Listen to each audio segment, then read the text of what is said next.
पृथ्वी लोक पर जो भी जन्म लेता है उसकी मृत्यु अवश्य होती है। आत्मा एक शरीर को छोड़कर दूसरे शरीर में प्रवेश करती है। जिस प्रकार से कपड़े मैले हो जाने पर उन्हें बदला जाता है, उसी प्रकार समय पूर्ण हो जाने पर आत्मा शरीर को त्याग कर दूसरे शरीर को धारण करती है। शरीर नश्वर है जबकि आत्मा अमर है। इसी तरह से एक जन्म से दूसरे जन्म का चक्र चलता रहता है। कई लोगों को पूर्व जन्म से जुड़ी बातों पर विश्वास नहीं होता, परंतु कुछ लोग पूर्व जन्म पर विश्वास करते हैं।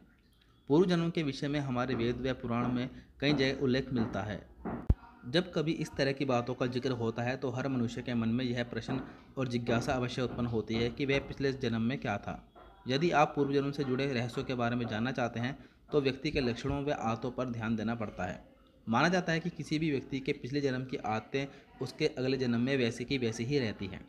तो आइए जानते हैं पिछले जन्म से जुड़े कुछ रहस्य के बारे में। जानकारों के मुताबिक किसी भी व्यक्ति का जन्म सामान्य लौट फिर कर उसी के घर परिवार में होता है। इसके पीछे कहा जाता है कि जब व्यक्ति की मृत्यु निकट होती है तब उसे जो भी कुछ अंत समय में याद रहता है उसकी गति वैसी ही हो जाती है। मनुष्यों को सबसे अधिक अंत समय में सबसे अधिक अपने परिजनों परिवार की चिंता सताती है। ऐसे में वह अगले जन्म में किसी न किसी प्रकार से उसी घर में जन्म लेता है। किसी भी व्यक्ति की पिछले जन्म की मुख्य आदतें वैसे ही रह जाती हैं। ऐसे में व्यक्ति के बारे में अनुमान लगाया जा सकता है। यदि किसी व्यक्ति की मृत्यु के समय कोई इच्छा अधूरी रह गई तो उसका जन्म अधूरी इच्छा को पूर्ण करने के लिए ही होता है। कभी कभी व्यक्ति के शरीर पर कोई निशान आदि को देखकर भी पहचाना जा सकता है कि वह पिछले जन्म में क्या था। अगले जन्म में भी कुछ लोगों के शरीर पर वही निशान बने रह जाते हैं जो पहले बने थे।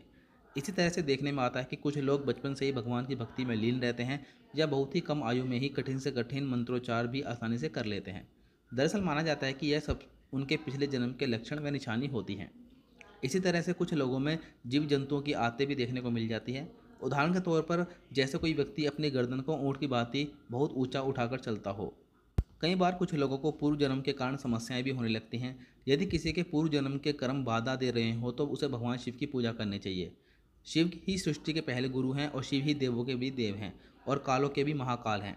पूर्व जन्म के संस्कारों की मुक्ति पाने के लिए भगवान शिव की पूजा करने के साथ उनके मंत्रों का जाप करना चाहिए।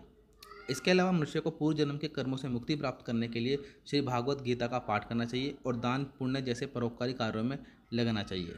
ऐसे और वीडियोस के लिए वीडियो को लाइक शेयर चैनल को सब्सक्राइब जरूर करें। धन्यवाद।